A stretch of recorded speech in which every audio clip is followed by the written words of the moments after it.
Un nuevo programa de las provincias también existen. Se realizó la semana pasada un censo general en todo el país. El total de habitantes que estamos teniendo, la población total según este censo, sería de 47.327.407. Vemos que la igualdad de género no está caminando, porque los varones masculinos censados son el 47,05% y las mujeres nos pasan por encima. Tienen el 52,83% del total, y los que no han definido su sexo o ya lo tienen definido pero no lo dicen, suman el 0,12%. Estos porcentajes están calculados con el censo, sobre el censo digital. Se pide que se informa que dentro de 90 días de realizado el censo se tendrá una real división de habitantes por provincia. Es decir, que hay que esperar todavía para ajustar. Pero tenemos por provincia los del censo digital, es decir, los que han hecho por computadora. Y nos preocupa porque sobre 23 millones de personas que se censaron en forma digital sobre un total de 47 millones de habitantes, es decir, prácticamente el 50%, ya estamos teniendo una tremenda concentración de habitantes en la provincia de Buenos Aires y Capital Federal, Ciudad Autónoma de Buenos Aires. Ya en censo digital, Buenos Aires tiene 9,5 millones de habitantes. La Ciudad Autónoma de Buenos Aires, 2.200.000. Y aparecemos Corrientes con 559.000, cuando, el censo, las estimaciones provisorias del censo nos dan más de 1 millón de habitantes. Esto continúa, hasta completar los 23 millones, pero vamos a detenernos en lo que pasa con Buenos Aires y la provincia de Buenos Aires y la Ciudad Autónoma de Buenos Aires. Entre las dos, ya en esto que estamos hablando, que es el censo digital, tienen 12 millones de habitantes sobre 23 millones que han sido censados en forma digital. Quiere decir que si pasamos esto, hacemos una interpretación de que la mitad representa la mitad de estos 23 millones de habitantes que se censaron en forma digital, es la mitad de lo que se estima que es la total de habitantes del país, o sea, 47 millones. Si tomamos en cuenta estos números, se va a modificar sensiblemente la cantidad de diputados que tendría la provincia de Buenos Aires y Ciudad de Buenos Aires, es decir, las provincias centrales. Con lo cual el federalismo se va a ver afectado. Por eso estamos insistiendo, y lo vamos a hacer una vez más, en que hay que cambiar la forma de la cantidad de habitantes que dan derecho a un diputado. Hoy está en 130.000, 140.000 habitantes. Nosotros creemos de que hay que aumentar esta cifra, aumentar la cantidad de habitantes que son necesarias para tener un diputado, con lo cual es posible, de acuerdo a mi criterio, de lo que pienso, que Corrientes, que tiene actualmente 7 diputados en vez de pasar a tener 9 como sería, digamos, aplicando la ley actual, yo propongo que sean 5 el total, porque quiero disminuir en 100 personas, en 100 diputados, la Cámara de Diputados de la Nación. Para dar un ejemplo o una muestra de que la dirigencia política está dispuesta a reducir el costo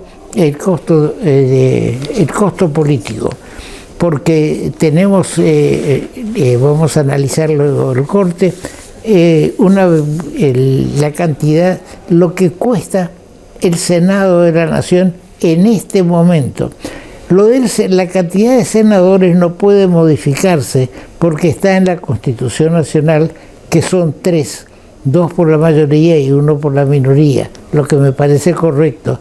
Aparte, encarar en estos momentos una reforma constitucional es algo que no está ni en mi pensamiento ni en de muchos habitantes, por el peligro que significa se pueden entrar a reformar puntos fundamentales de nuestra Constitución. Vamos a un corte. Hagamos una ciudad más limpia y sustentable.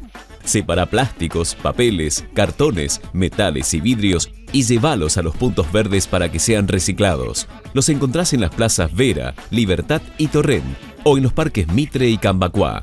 Conoce dónde están los demás puntos y toda la info en ciudaddecorrientes.gov.ar/reciclando juntos.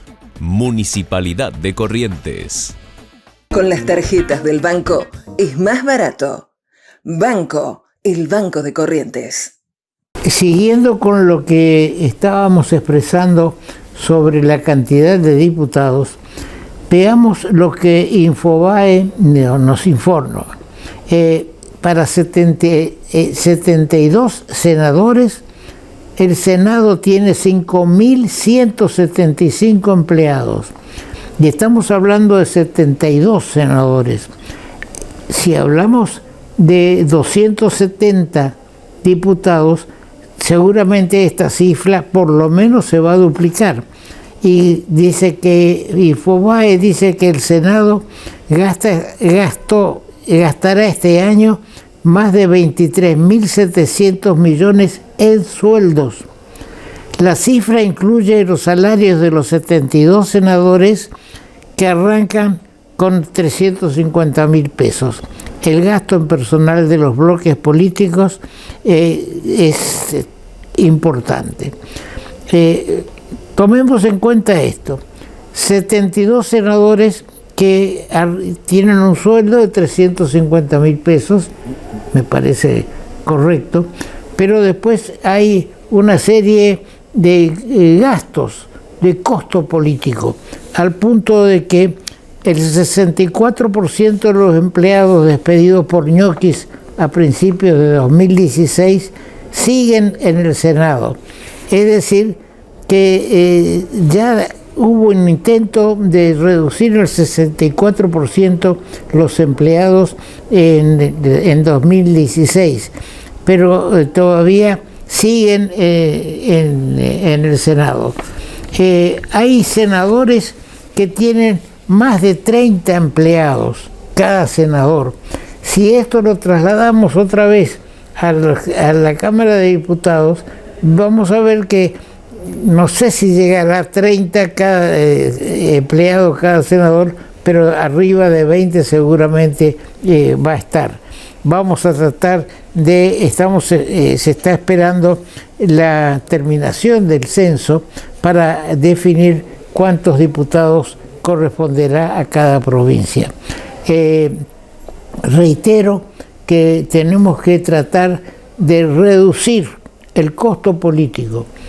Y no es que el costo político esté centrado únicamente en los senadores, sino están los senadores y en los diputados, en los sueldos que cobran, sino en otras prebendas. Por ejemplo, el sueldo de los senadores aumenta tienen un suplemento si son presidentes de bloque, otro suplemento si es que presiden una comisión. Seguramente que esto se repite también en diputados, y cada presidencia de comisión o cada presidencia de bloque implica también nuevos más empleados en el Senado y en diputados. Todo esto nos lleva a sostener, reitero una vez más, que hay que reducir en 100 por lo menos la cantidad de diputados, con lo cual vamos a conseguir más eficiencia en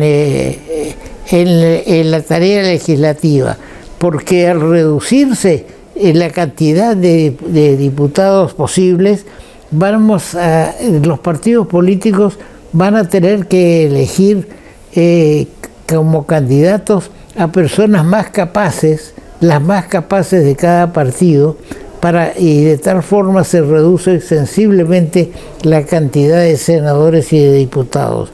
Por ejemplo, tenemos el caso de nuestro senador Camao Espíndola, que encabeza la cantidad de empleados, asesores supuestos o empleados que tiene en el Senado de la Nación. Carlos Mauricio Espíndola tiene una cantidad cercana a los 50 empleados propuestos por él. Y bien, hacemos un nuevo corte mientras estamos esperando que arribe Alberto Medina Méndez, con quien vamos a conversar sobre distintos puntos. Hagamos una ciudad más limpia y sustentable. Separa plásticos, papeles, cartones, metales y vidrios y llévalos a los puntos verdes para que sean reciclados. Los encontrás en las plazas Vera, Libertad y Torrent, o en los parques Mitre y Cambacuá. Conoce dónde están los demás puntos y toda la info en ciudaddecorrientes.gov.ar/reciclando juntos. Municipalidad de Corrientes. Con las tarjetas del banco es más barato. Banco, el Banco de Corrientes. Bien. Estamos con Alberto Medina Méndez, presidente del Club de la Libertad, de la Fundación Club de la Libertad. Hablar de la libertad, todos hablamos de la libertad, cada cual la entiende a su manera. Milei, por ejemplo, habla es libertario. Otros decimos que somos partidarios de la libertad, sobre todo la libertad de prensa y la falta de censura. Y bien, y ahora tenemos con nosotros al presidente del Club de la Libertad, que asombrosamente me asombró la cantidad de personas que acudió a la última reunión que se hizo acá en el Hotel de Turismo.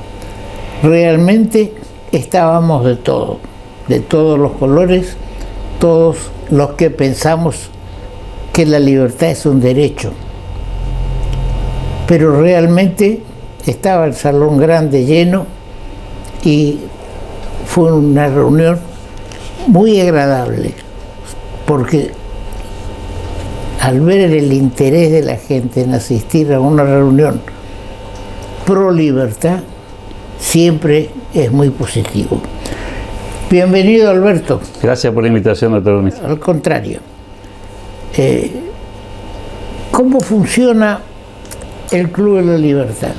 Es una organización que nació, como suele pasar en la sociedad civil, un grupo de amigos que se juntaban a tomar un café, como le pasa a usted con otros amigos, y en un momento determinado dijimos, bueno, no podemos seguir conversando solamente, tenemos que hacer algo más que esto y convertir estas ideas y este enojo y esta molestia con las cosas que pasan en algo más orgánico, más institucional. Y así hace 8 años atrás, en el próximo febrero van a ser 9 años ya de nuestra existencia formal, nos constituimos en una fundación, en una organización de la sociedad civil con personería jurídica, para tratar desde ahí de dar lo que nosotros llamamos la batalla cultural.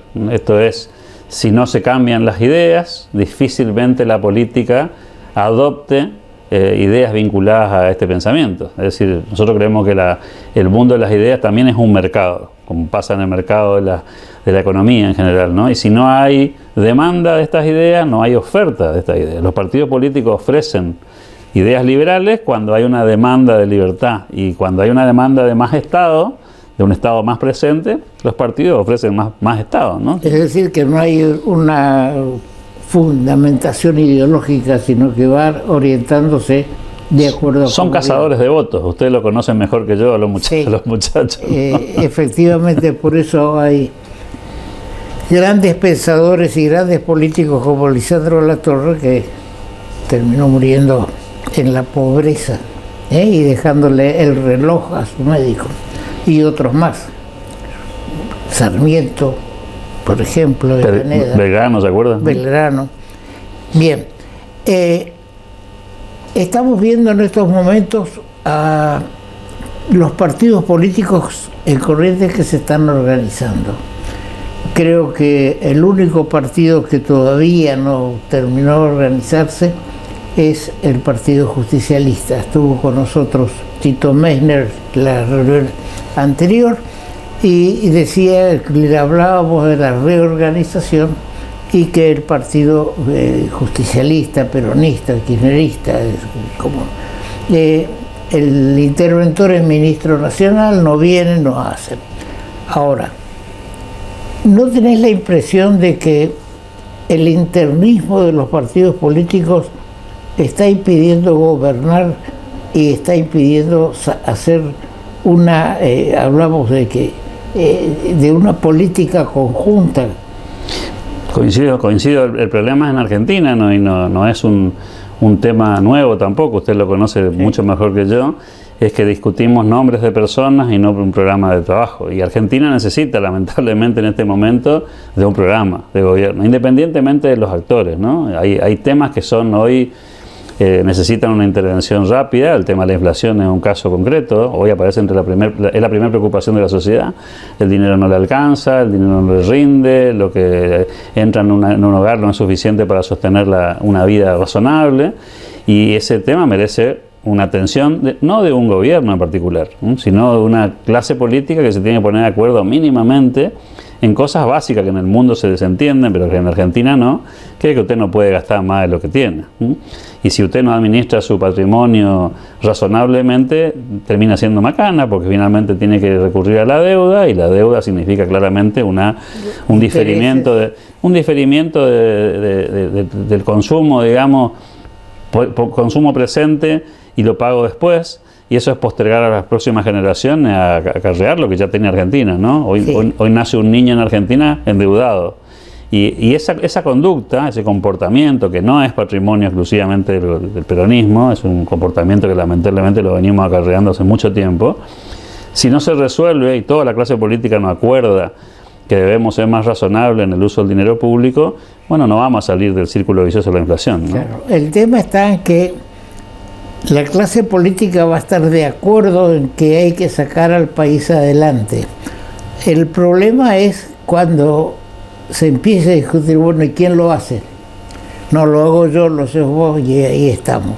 El costo político, ¿no? Exactamente, es la ambición política de todos los que dicen que van a hacer, y después al final, una cosa es, y uno que ha hecho política conoce el tema bastante, una cosa es lo que se dice en campaña y otra cosa es cuando uno se sienta en el sillón y hay que empezar a ponerle el cascabel al gato y nadie quiere hacerlo porque resulta que es impopular.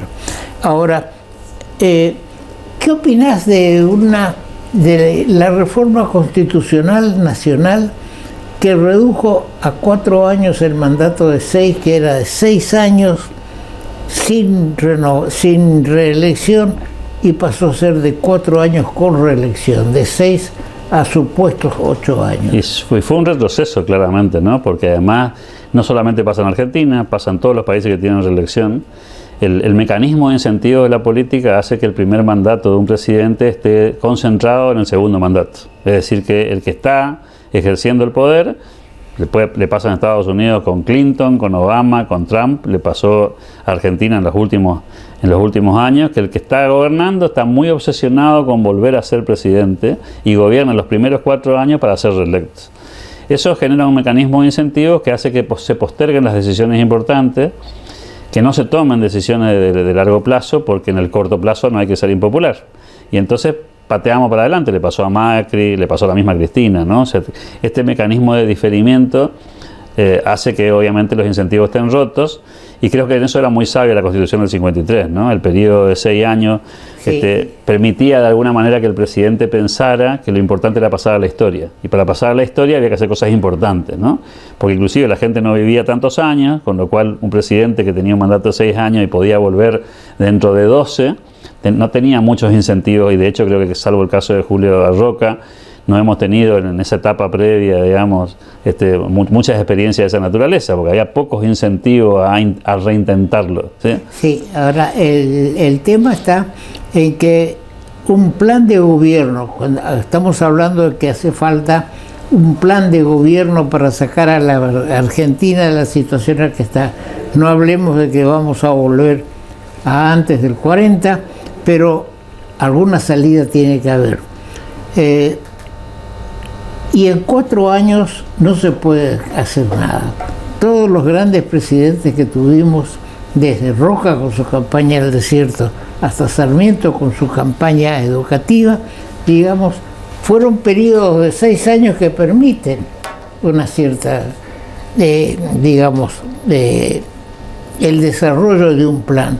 Ahora, si un plan resulta que lo vamos a tener, que dentro de 2 años ya tenemos una elección, y dentro de 2 años hay que terminar el mandato, las cosas se ponen muy difíciles. El problema son los personalismos. La pregunta del millón sería: ¿por qué uno que tiene la responsabilidad de ser presidente durante 4 años tiene que ver los resultados de su tarea?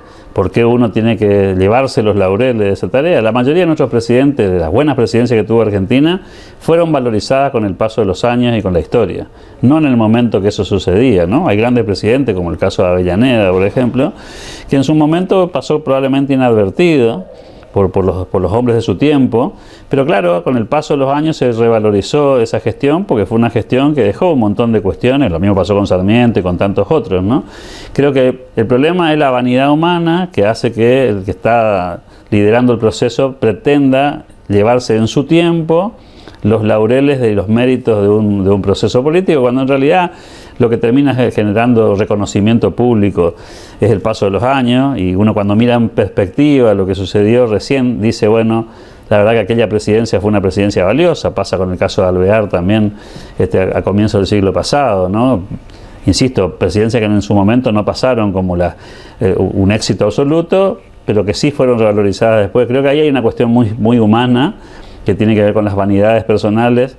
Un presidente no es ni más ni menos que un hombre que tiene una responsabilidad política durante un periodo determinado y que es parte de un proceso y de un eslabón que va encadenando procesos exitosos. Si se entiende esto así, una gestión de 4 años puede ser muy valiosa para generar los pasos previos para los siguientes 4 años. Ahora, cuando uno mismo quiere ser el que quiere sacar los frutos de eso, es más complicado, ¿no? Tomar el primer tiempo, el segundo, y después vamos a ir a un suplementario. Exactamente. Bueno, vendrán otros hombres, o a los tiros por penales, a ver qué. La generación del 80 es un buen ejemplo. Cuando uno mira el proceso político de la generación del 80, no es una presidencia, es una secuencia que además viene alimentada por generaciones previas, que consiguieron también sus pasos. Sí. ¿Sí? Y creo que esa perspectiva se perdió en Argentina también, ¿no? Ahora, ¿cómo ves lo que está ocurriendo en la Federación de Partidos del Centro, por ejemplo? Me estoy yendo al tema de hubo una reunión con López Murphy días pasados. Así es. En la que estuvo el Partido Popular del vicegobernador y el Partido Demócrata Progresista, al cual pertenecí en algún momento.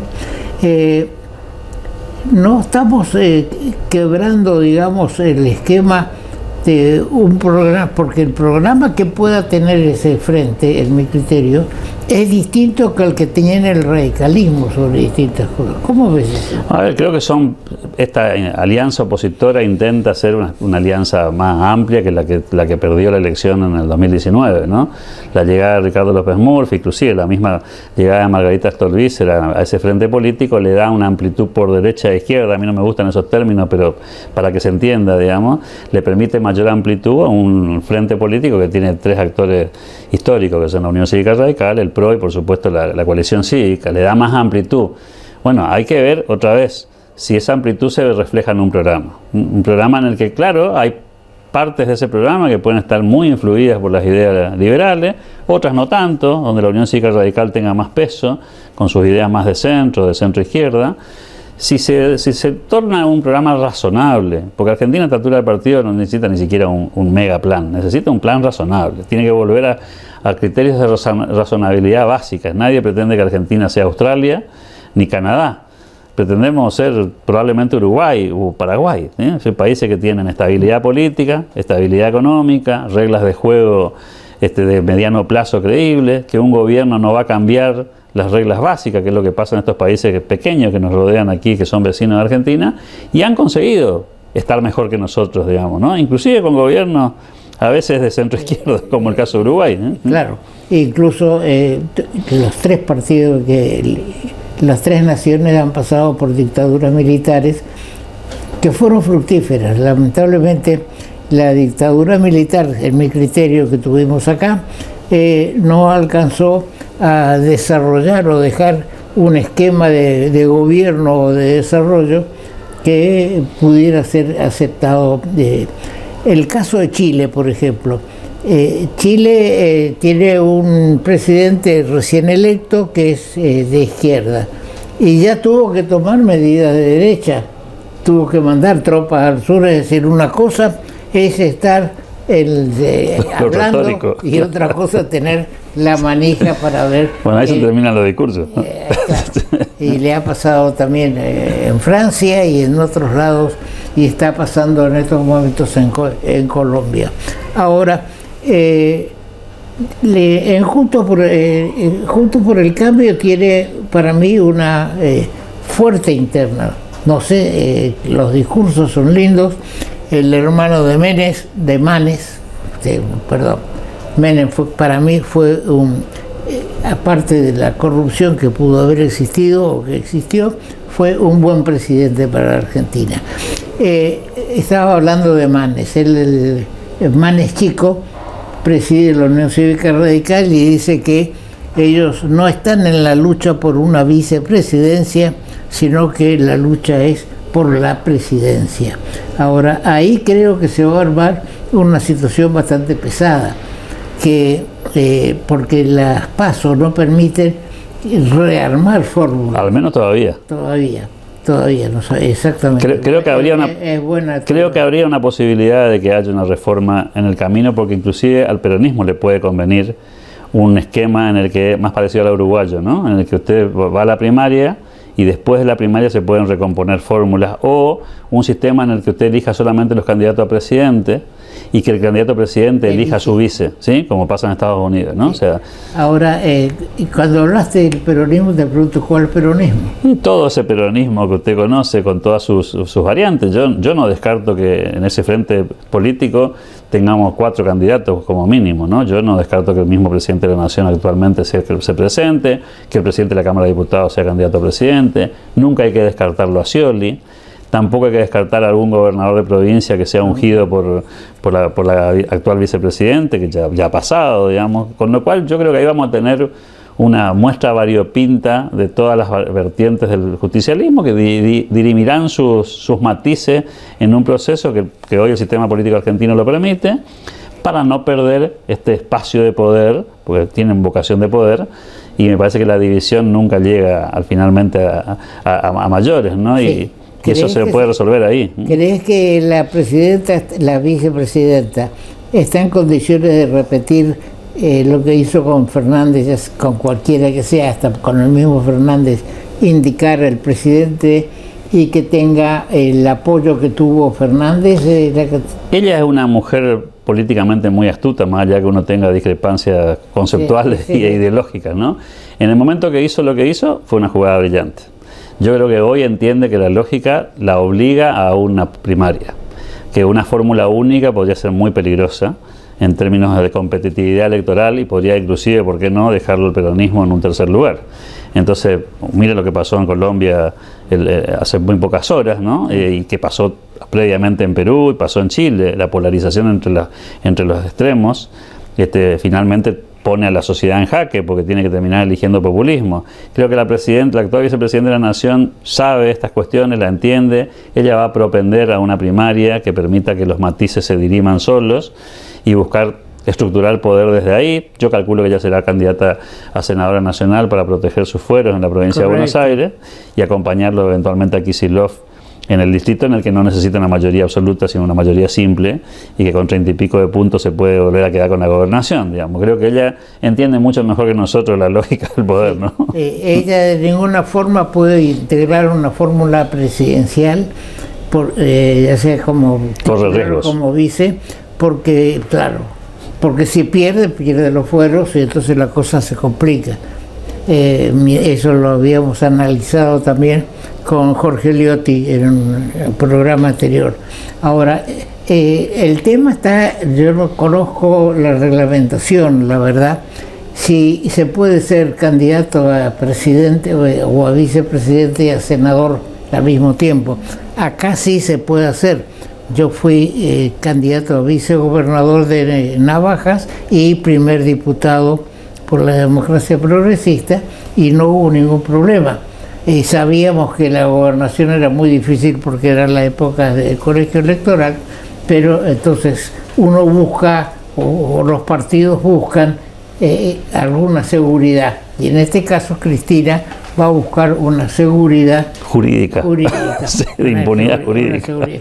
Ahora, este Club de la Libertad tiene pensado constituirse en un movimiento político, no digo un partido político. A ver, nosotros siempre decimos que somos un movimiento político porque somos un movimiento ideológico. No somos un movimiento partidario, no queremos serlo. De hecho, inclusive hoy, con la realidad política del presente, estamos, por un lado, muy contentos porque hay varias alternativas que defienden estas ideas. Hay una vertiente cercana a Javier Milei, por afuera de la coalición opositora, que plantea una cosa distinta, Juntos por el Cambio, más disruptiva, si se quiere más conservadora en un punto en términos ideológicos, pero también al mismo tiempo con ideas libertarias más disruptivas, y del otro lado un movimiento liberal más cerca de Juntos por el Cambio, liderado por Ricardo López Murphy, probablemente por José Luis Espert, que yo no descartaría que termine dentro de la coalición opositora, que plantea un liberalismo posible, es decir, un liberalismo dentro de una coalición donde las ideas liberales sean una parte de la oferta electoral y no toda la oferta electoral, como plantea en todo caso Javier. Esas vertientes se están expresando. Nosotros desde la Fundación lo que tratamos de hacer es seguir hablando de los temas, porque creemos que la discusión es programática, e independientemente de los legisladores que puedan meter uno y otro y quién eventualmente gane la elección, acá lo importante es que se va a hacer después del 10 de diciembre del 2023. Tocaste un tema al pasar de los legisladores. Sí. Nosotros tenemos en este momento, el año que viene vamos a tener elección de la mitad de la Cámara de Diputados y senadores en algunas provincias, entre las cuales está la provincia de Buenos Aires, que según el último censo, tenemos acá a la vista, tiene 9.561.000 habitantes, y la ciudad de Buenos Aires tiene 2.200.000. Es decir, que entre los dos tienen prácticamente el 40% de los votos, digo bien, de los votos.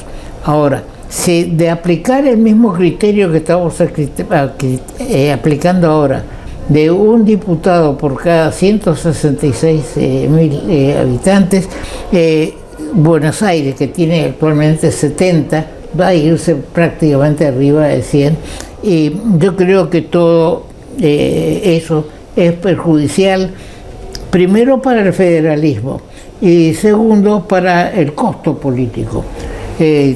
Habrás visto también la información del diario La Nación sobre el costo político que significa el Senado de la Nación, no han hecho digamos, de los diputados, pero tenemos que, digamos, hay senadores que tienen 40 o 50 asesores, los gastos de pasajes, que también lo está afectando a Milei en este momento. Ahí está un poco el problema, ¿no? Y claro, y Milei se defiende con que Lilita Carrió cambiaba los pasajes por plata, y bueno, esa no puede ser la discusión de si cambiaba los pasajes o si usaba los pasajes. La discusión tiene que ser más amplia. Yo entiendo, respecto a tu criterio, yo entiendo de que hay que bajar la cantidad hay que subir la cantidad de habitantes por diputado, de tal forma que no haya un aumento de diputados en la Cámara, diputados nacionales me estoy refiriendo, porque hay que dar el ejemplo de que alguien quiere reducir el costo, porque uno dice, hay que reducir todo, hay que reducir el costo. Sí, pero estoy recibiendo energía subsidiada. Pero te voy a sacar el subsidio. No, el subsidio no me lo saque. Entonces, ¿quién quiere? ¿Cómo se reduce el costo? Se reduce el costo de arriba para abajo.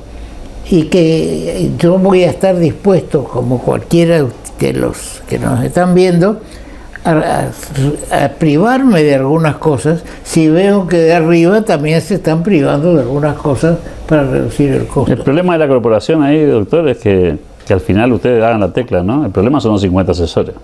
Es decir, independientemente de los legisladores, que son un problema, coincido con usted, el problema finalmente es que todo el esquema de la corporación alrededor del legislador, y cada legislador que viene, que suma, y entonces quedan en planta un grupo y se va, usted conoce el Congreso de la Nación, hay choferes sin autos, hay una biblioteca fabulosa con un montón de empleados, hay un montón de cuestiones que exceden al trabajo parlamentario y que son simplemente lugares para colocar amigos y tener, entre comillas, una especie de estructura política subsidiada, ¿no? ¿Sí?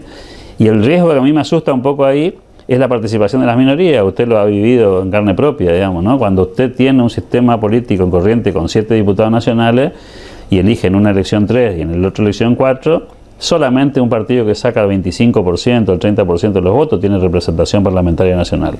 Cualquier estructura política que tiene menos que eso no tiene ninguna posibilidad.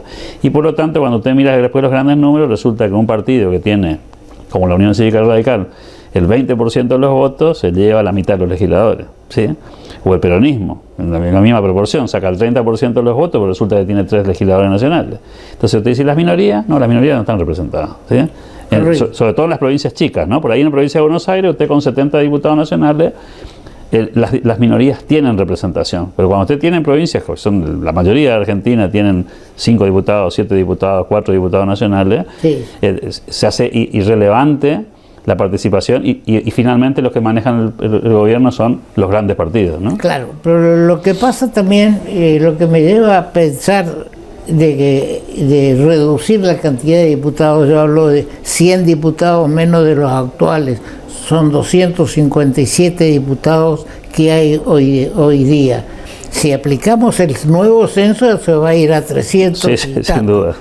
Yo pienso que habría que, como eso se puede modificar por ley únicamente, no hace falta tocar la Constitución, entonces yo auspicio esa situación.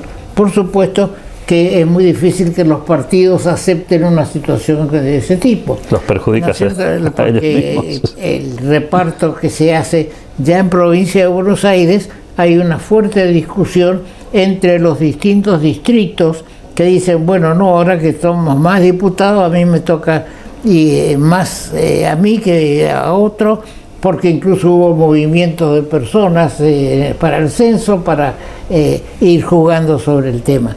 Y hay una cuestión, Alberto, el 50%, me atrevo a decir, de los diputados no se les conoce la voz, no han presentado un solo proyecto, y cuanto más diputados pongamos en la lista, más va a entrar gente sin la capacidad necesaria. Y entonces lo suplen o creen que lo suplen con la cantidad de asesores. que efectivamente no son asesores, sino que son correligionarios a los cuales hay que darle algún... Pagarle los esfuerzos de la campaña. Exactamente. ¿Sí? ¿Es cierto? Yo hice tanto y está. Bien. A mí me resulta muy grato hablar sobre el tema con Alberto y también con Leconte y otros que están dentro del Club de la Libertad, porque es algo que les digo, que juntó a gente de muchos partidos, de muchas ideologías, en una reunión que tuvo algún problema eléctrico, digamos. Pero yo te felicito, Alberto, y creo que le hagas llegar mi disposición a acompañarlos en la difusión de un tema como este, que es el de la libertad. Siempre agradecido por su generosidad, doctor, y creemos que es una manera de contribuir a mejorar un poco la calidad de la política, ¿no? También un poco empujar a que la dirigencia política, independientemente de la afiliación de cada uno, tomen nota de las cosas que puede y que pueden alimentar un país que necesita, y una provincia, por qué no decirlo, que necesita reformas, que están pendientes, asignaturas que están ahí dando vuelta. Usted viene luchando por varios temas y que no tienen espacio fuera de la discusión partidaria, ¿no? Creo que en los países civilizados la sociedad civil es la que moviliza la discusión política y no la dirigencia partidaria. En todo caso, los partidos lo que hacen es receptar las demandas de la sociedad y tratar de buscar soluciones alternativas a los problemas que la gente plantea. Con una ciudadanía apática, abúlica, sin ganas de ser parte del proceso, es muy difícil que la política tenga calidad. Y creo que ese es un déficit que tenemos en este tiempo, ¿no? Así es. Bien, muchas gracias por tu presencia. Seguimos con el programa. Hagamos una ciudad más limpia y sustentable. Separa plásticos, papeles, cartones, metales y vidrios y llévalos a los puntos verdes para que sean reciclados. Los encontrás en las plazas Vera, Libertad y Torrent, o en los parques Mitre y Cambacuá. Conoce dónde están los demás puntos y toda la info en ciudaddecorrientes.gov.ar/reciclando juntos. Municipalidad de Corrientes. Con las tarjetas del banco es más barato. Banco, el Banco de Corrientes. Antes de terminar nuestro programa, queremos señalar o destacar que estuvo en Corrientes el doctor López Murphy, que es un dirigente que integra en estos momentos Juntos por el Cambio. Y se hizo una reunión junto a partidos locales y preside esta unión de partidos locales de distintas provincias también, el vicegobernador. El vicegobernador es el presidente del Partido Popular de Corrientes y participó de una reunión, tenemos una foto que en consideración de ustedes, de esta reunión en la cual quedó prácticamente constituido como una federación de partidos de centro, que va a integrar también Juntos por el Cambio, pero con una estructura que va a permitir, el acceso de nuevos diputados que dentro de la orientación de López Murphy y el vicegobernador local, dentro de Juntos por el Cambio. También la Unión Cívica Radical ha ratificado su convención de fin de semana pasado, ha ratificado su pertenencia a Juntos por el Cambio. Es decir, que aquellos que especulaban que Juntos por el Cambio se iba a desintegrar, eso no aparece como una cuestión visible. Ahora, seguramente en las PASO vamos a tener dos fórmulas de Juntos por el Cambio. Ese es mi criterio. Y el de muchos, por supuesto, no estoy inventando. Va a haber una lista encabezada por un radical con un segundo con un vicepresidente de otro de los partidos aliados que integran Juntos por el Cambio, y otra lista encabezada por PRO o alguno de los partidos que integran Juntos por el Cambio, y un vicepresidente radical. Bien, estamos todavía esperando, ansiosos, más resultados de este censo que nos permita hacer una evaluación de la cantidad de diputados que le correspondería, de acuerdo al censo y a la ley vigente, a cada provincia. Y vamos a determinar qué nos parece a nosotros que hay que hacer para reducir en 100 diputados la Cámara de Diputados de la Nación. Será hasta nuestro próximo programa. Hagamos una ciudad más limpia y sustentable. Separa plásticos, papeles, cartones, metales y vidrios y llévalos a los puntos verdes para que sean reciclados. Los encontrás en las plazas Vera, Libertad y Torrent, o en los parques Mitre y Cambacuá. Conoce dónde están los demás puntos y toda la info en ciudaddecorrientes.gov.ar/reciclando juntos. Municipalidad de Corrientes. Con las tarjetas del banco es más barato. Banco, el Banco de Corrientes.